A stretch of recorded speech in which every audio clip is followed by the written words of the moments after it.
Hey, Chuck, before we let you go, I know you're aware that the president went on another tweet storm this morning, including what he described as a disinvitation to Steph Curry, who has expressed his desire to not attend any sort of White House ceremony to honor the champion Golden State Warriors. What do you make of this unprecedented back and forth between the sitting commander-in-chief and an NBA team? Well, I think it's unfortunate. I think it's really unfortunate. I think that it's an honor and a privilege to go to the White House, no matter who the president is. It's an honor and privilege to go to the White House. And also, I thought it would have been an opportunity for those guys to sit down and talk to the president about some of the issues and concerns they had. If I got a chance to sit with the president, I'd say, we're all concerned about police brutality. I'm concerned about DACA.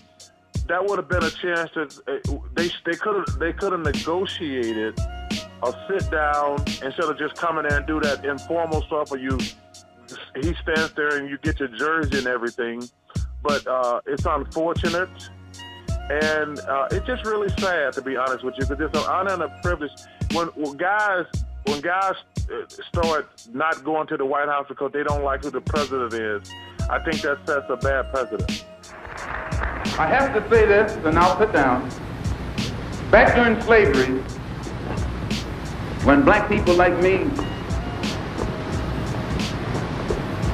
talked to the slaves, they didn't kill him.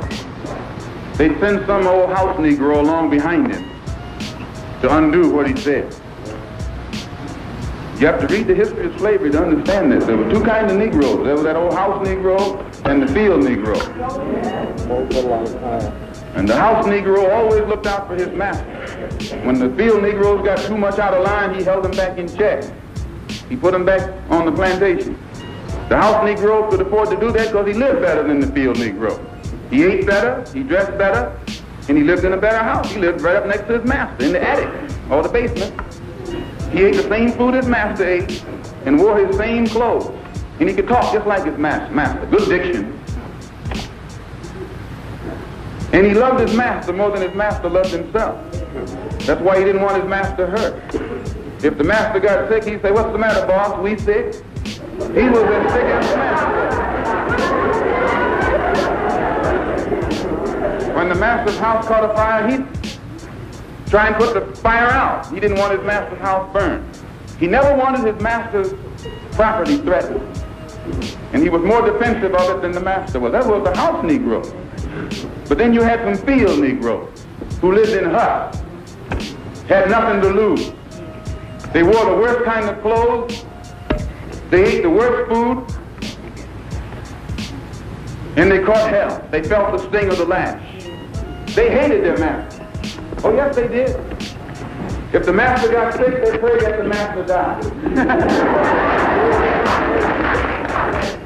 If the master's house caught a fire, they prayed for a strong wind to come along. This was the difference between the two.